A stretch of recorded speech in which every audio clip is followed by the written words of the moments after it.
But this micromanaging of police and second guessing their encounters with resisting criminals has gone too far. It's a joke.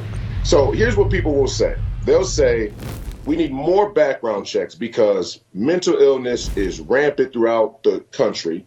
And without strict background checks, we create the opportunity for people like this to have weapons and endanger other innocent bystanders in the community.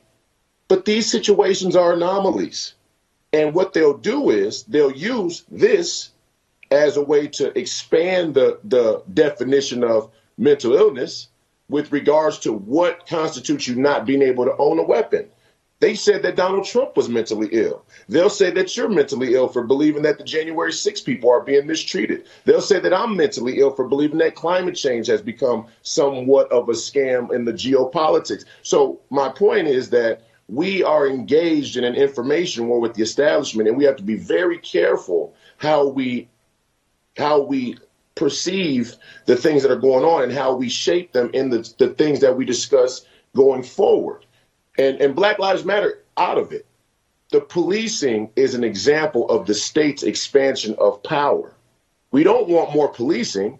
We want young men like this to have spiritual and psychological health coming up in communities. And all of these politics and all of these cultural institutions that preside over us, they like that people have unchecked despair, unchecked anxiety, unchecked identity issues, unchecked materialism. It creates the perfect storm for a young man to lose his mind and be shooting in one of his neighbors. That's what we have to solve. And the police aren't ever going to solve that.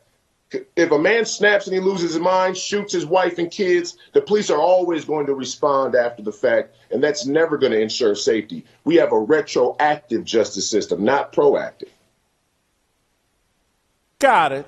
And don't disagree with what you're saying. However, police have to operate in the culture we have created. And let's not nail it down to this particular case, because this is a kid adopted at 4 years old from Ethiopia. But what we have in a lot of these zip codes, and these poor zip codes, are communities where police are repeatedly being called into these neighborhoods and communities. They're poor people and it's single parents, and there's a destruction of the family unit. And so until the families put back together, these problems are going to exist, and law enforcement is going to have to police these communities, because if there's no safety in these communities, it's even harder to rebuild family structure. It's harder for businesses to set up shop there, employment, the whole 9 yards. It's just like a repeating cycle. And so what I'm saying is, I'm just not that interested at this point in second guessing law enforcement. I'll second guess politics and politicians, their bosses, but this micromanaging of police and second guessing their encounters with resisting criminals has gone too far. It's a joke.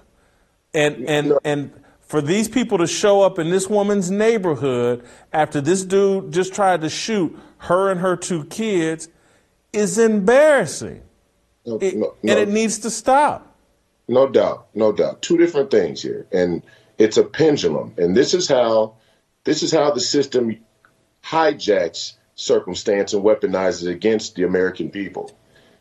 Of course, the protests are ridiculous. How the cops handle this one person is completely warranted. And many situations of how the cops handle citizens is warranted, especially when there's an active shooter and other people's lives are in danger. You're going to have an exchange of gunfire with the police. That is what it is. That is properly handled, in my opinion.